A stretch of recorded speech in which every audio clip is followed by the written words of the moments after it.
Hi everyone, and welcome to today's Sports Report. I'm Evan Schofield. And I'm Ryan Meade, here to give you all your sports needs from locally at Kent State to the professional ranks.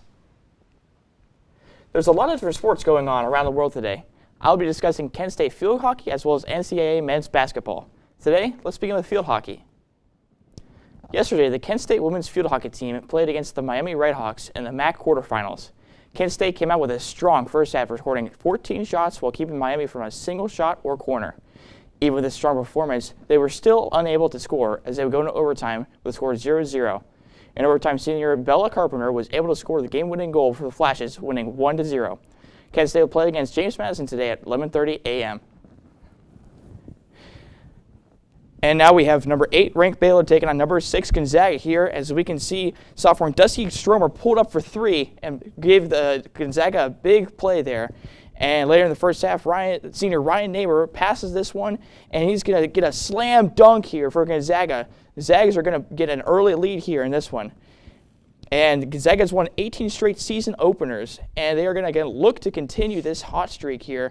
What an amazing play there. That was a 3. They got really hot in this one. Baylor has to get something going. He's going to twist around and lay this one up. Baylor's got some momentum here. Can they come back in this one? But this lead would just keep growing and growing. As you can see here, Ryan Neighbor is going to pass this one, and bang! That's a 3-pointer right there. Gonzaga's got such a big lead here.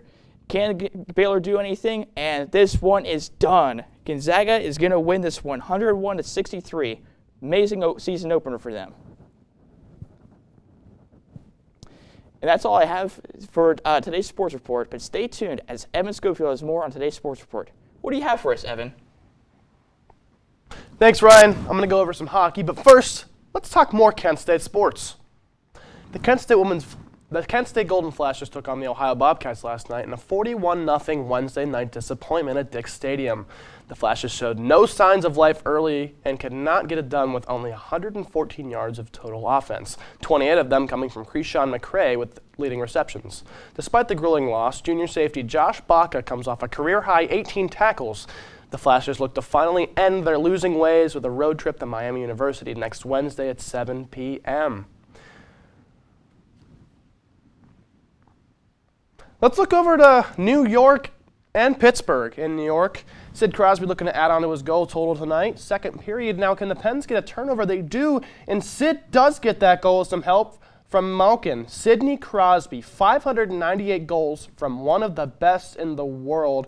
What a historic number by Sidney Crosby. The Islanders look to tie in the second here. Bo Horvat's going to shoot and miss, but Kyle Palmieri doesn't. He sneaks it in right behind, and the Pens, and it's a tie game here in New York. And it's going to be a power play now for the Pens, and Roslick passes to Malkin. Score! How about that? What a great play. 2-1 Pens now. Can the Pens keep a one-score lead in the third? And they cannot, as Pageau gives the game up. It's 3-3 as this game will go to overtime. It all comes down to this. Letang and Sorokin for the game. It's blocked, and the Islanders are going to win 4-3 in round 3 of the shootout.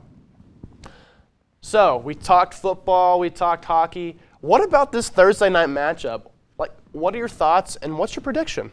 Well, we have a great game. Bengals-Ravens, divisional matchup, AFC North. On paper, this is going to be a great game. Here's the problem. Neither team has any defense, and the Bengals have a bunch of injuries. So I'm going to have to say this one. I think the Ravens win this one by halftime. I think the final score is going to be 42-10. What do you think, Evan? Yeah, it's going to be a battle of offenses for sure. I think it's going to be a kind of a shootout at first. I think you got two great quarterbacks in the MVP conversation. You got Lamar Jackson and you got Joe Burrow. I think both these quarterbacks are going to come through for their teams, but it all comes down to receiver depth and it all comes down to defense. So give me Baltimore 36-24. That's all we have for today's Sports Report. For more sports updates, make sure to check out Kent Wired and Overtime airing on Fridays at 7 p.m. I'm Ryan Meade. And I'm Evan Schofield. Have a great day, Portage County.